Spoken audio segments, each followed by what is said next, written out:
ಈ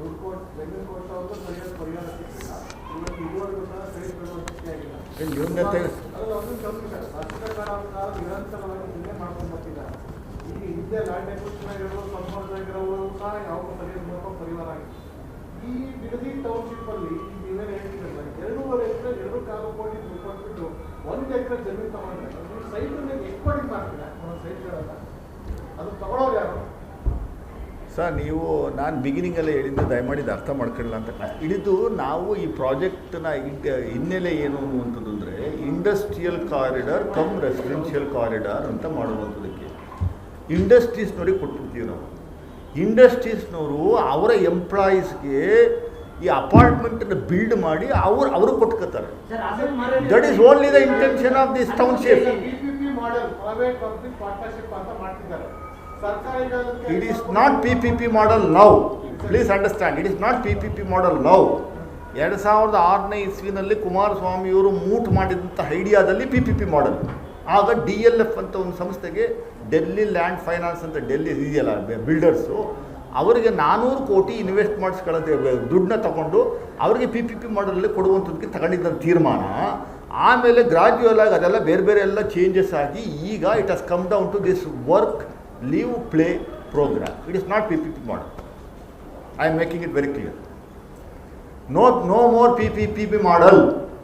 Sir, you are private future.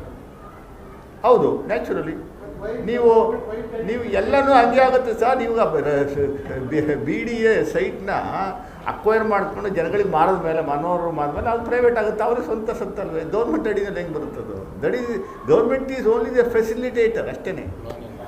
It's only it facilitates. ಯಾಕೆ ಇದು ಕೆಲಸ ಅಲ್ವಾ ಡೆವಲಪ್ಮೆಂಟ್?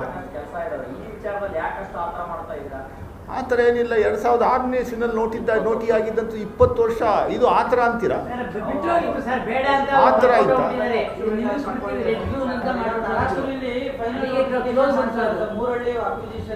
ನ್ಯಾಟಿಫೈ ಪ್ರೈಮರಿ ನೋಟಿಫಿಕೇಶನ್ 7ನೇ ಸರಿ ಆಗಿದೆ ಸರ್. ಇದು 13 ಅಲ್ಲ 9 ಹಳ್ಳಿಗೆ ಬಂದೆ ಸರ್. ಪ್ರತಿಭಟನೆಯಲ್ಲಿ ನಿಮಗೆ 1000 ಜನ ರೈತರು ಪಾಲ್ಗೊಳ್ತಾರೆ. ನೀವು ಹೇಳ್ತಾ ಇದ್ದೀರಾ ಕೇವಲ ಒಂದು 1000 ಜನ ಅಥವಾ 800 ಜನ ಮಾತ್ರ ರೈತರಲ್ವಾ? ಅಲ್ಲ, ನಾನು ನಿಮಗೆ ಎಂಟ್ರಿ ಅಂಶನೇ ಕೊಟ್ಟಿಲ್ಲ, ಡಾಕ್ಯುಮೆಂಟ್ ಸಮೇತ ಬೇಕಾದ್ರೆ ಕೊಡ್ತೀನಿ ನಾನು. ನೀವು ನನಗೆ ಜಮೀನು ಕೊಡಲ್ಲ ಅಂತ ಕೊಟ್ಟಿರುವಂಥ ಸಂಖ್ಯೆ ಬರೀ 663 ರೈತರು. ಸಾವಿರಾರು ಸಂಖ್ಯೆ ರೈತರು ಎಲ್ಲಿಂದ ಬಂದರು?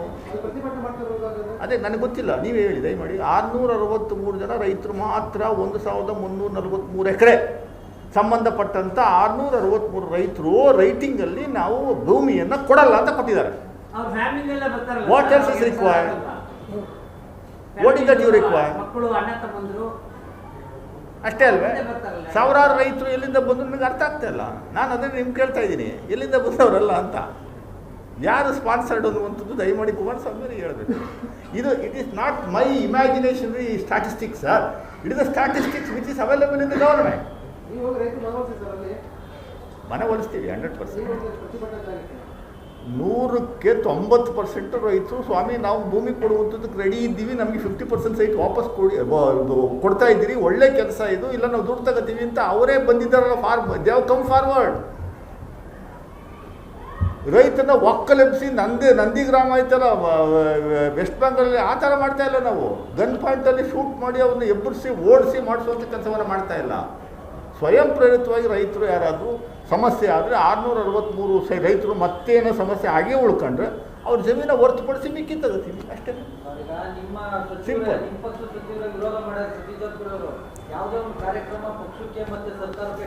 ವಿರೋಧ ಮಾಡಿಲ್ಲ, ಅದನ್ನು ಅವರು ನಮಗೆ ಕಾಶನ್ ಕೊಟ್ಟವ್ರು ಅಷ್ಟೇ, ಡ್ಯಾಮೇಜ್ ಆಗಬಾರ್ದು ಅಂತ. ಅವ್ರ ಮಾಧ್ಯಮದಲ್ಲಿ ಇದನ್ನು ನೋಡಿ ಅದ್ರ ಪ್ರಕಾರ ಹೇಳಿರ್ಬೋದು.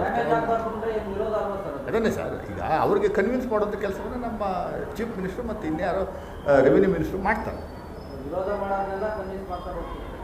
ಅಲ್ಲ, ಡೆಫಿನೆಟಾಗಿ ಒಳ್ಳೆ ಕಾರ್ಯಕ್ರಮ ಮಾಡಬೇಕು, ಕೆಲಸ ಮಾಡಬೇಕು ಅನ್ನುವಂಥದ್ದು. ಇವೆಲ್ಲ ಊರೆಲ್ಲ ನಮಗೆ ಸ್ವಾಮಿ ಇಷ್ಟು ದಿವಸದಿಂದ ಕಾಯ್ತಾ ಇದ್ದೀವಿ, ಒಂದು ಸೈಟ್ ಕೊಡ್ತಾ ಇಲ್ಲ, BDA ಹಾಕಿಟ್ಕೊಂಡಿದ್ರೆ ಮುಚ್ಚಿಬಿಡಿ ಅಂತ ಹೇಳೋವಂಥ ಕೆಲಸವನ್ನು ನೀವೇ ಮಾಡ್ತೀರಿ. ಮಾಡಕ್ಕೆ ಹೋದರೆ ಇದು ಮಾಡಬಾರ್ದು ಅಂತ ಹೆಂಗೆ ಅದು ಒಂದು ಅರ್ಥ ಆಗ್ತದೆ. ಸರ್ಕಾರ ಹೆಂಗೆ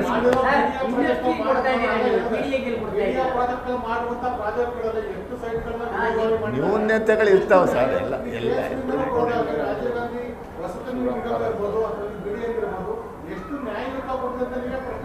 ಸಾಕಷ್ಟು ಲೇಔಟ್ಗಳು ಬಿ ಜೆ ಪಿ ಪೀರಿಯಡಲ್ಲೂ ಆಗಿದ್ದಾವೆ, ಜೆ ಡಿ ಎಸ್ ಇದ್ದಾಗಲೂ ಆಗಿದ್ದಾವೆ, ಸಮಸ್ಯೆಗಳು ಇದ್ದಾವೆ, ಕೋರ್ಟ್ಗೂ ಹೋಗಿದ್ದಾರೆ, ಸುಪ್ರೀಂ ಕೋರ್ಟ್ಗೂ ಹೋಗಿದೆ.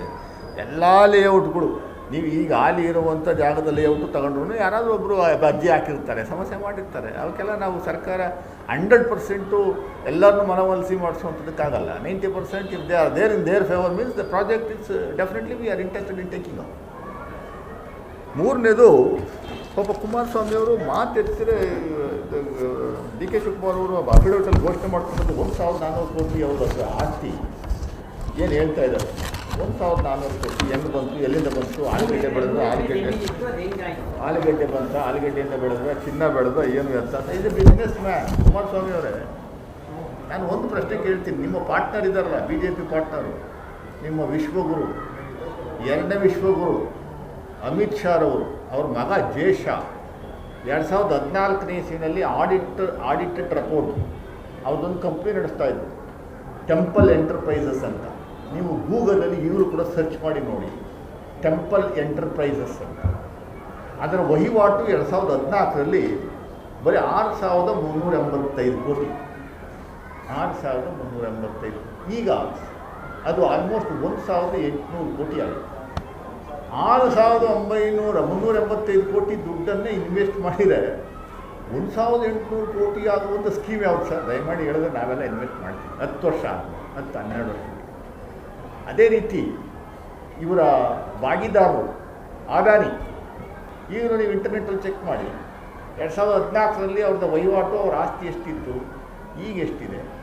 ಅವ್ರದ್ದು ವಹಿವಾಟು ಬರೀ 43,000 ಕೋಟಿ 2014ರಲ್ಲಿ, ಈಗ 10 ಲಕ್ಷ ಕೋಟಿ ಇದೆ. 10 ಲಕ್ಷ ಕೋಟಿ ಹೆಂಗೆ ಬಂತು? 43,000 ಕೋಟಿ, ಈಗ 10 ಲಕ್ಷ ಕೋಟಿ ಇದೆ. ಹೆಂಗೆ ಬಂತು? They have done business.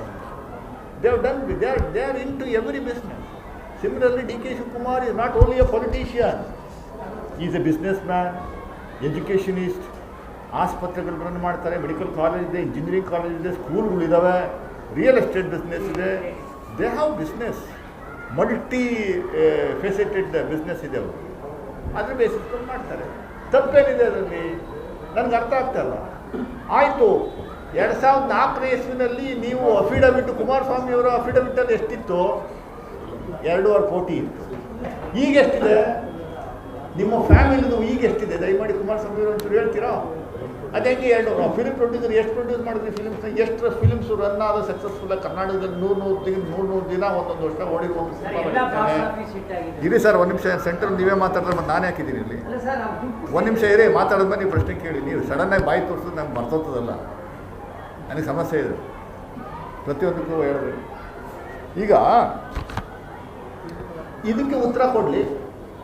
ಅವ್ರ ಫ್ಯಾಮಿಲಿ ಟ್ರೀ, ಕುಮಾರಸ್ವಾಮಿಲಿ ಫ್ಯಾಮಿಲಿ ಟ್ರೀ ಅಂತ ಒಂದು ರೆಪೋರ್ಟನ್ನು, ಲೋಕಾಯುಕ್ತ ಕೊಟ್ಟಿರುವಂಥ ರೆಪೋರ್ಟನ್ನು ನಮ್ಮ ಯಾರು ಸರ್ ನೈಸ್ದು ಓನರು ಖೇಣಿ ಅಶೋಕ್ ಖೇಣಿ ಹತ್ರ ಇದೆ ಫ್ಯಾಮಿಲಿ ಟ್ರೀ.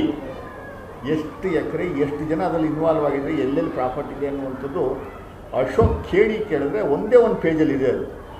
ಅದನ್ನು ನೆಕ್ಸ್ಟ್ ನಾನು ಬಿಡುಗಡೆ ಮಾಡ್ತೀನಿ.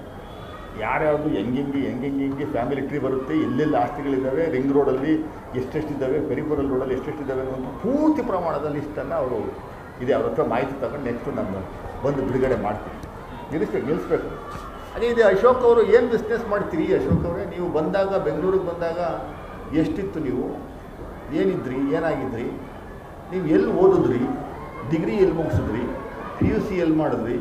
ಡಿಗ್ರಿ ಮುಗಿಸಿದ್ದೀರಾ? ಈಗ ನಿಮ್ಮದು ವಹಿವಾಟು ಎಷ್ಟು? ಬಿನಾಮಿ ವಹಿವಾಟು ಎಷ್ಟು? ನಿಮ್ಮ ಮಕ್ಕಳ ವಹಿವಾಟು ಎಷ್ಟು? ಅದು ದಯಮಾಡಿ ಒಂಚೂರು ಹೇಳಿ, ಜನಗಳಿಗೆ ಹೇಳಿ, ಗೊತ್ತಾಗಲಿ. ನೀವು ಭಾಳ ಸಾಚ, ಏನು ಸತ್ಯಹರಿಶ್ಚಂದ್ರ ಮೊಮ್ಮಕ್ಕಳು ರೀತಿಯಲ್ಲಿ ಬಿಂಬಿಸ್ಕೊಳ್ಳೋಂಥ ಕೆಲಸವನ್ನು ಮಾಡ್ತಾ ಇದ್ದೀರಲ್ಲ, ಅದನ್ನು ಹೇಳಿ ದಯಮಾಡಿ.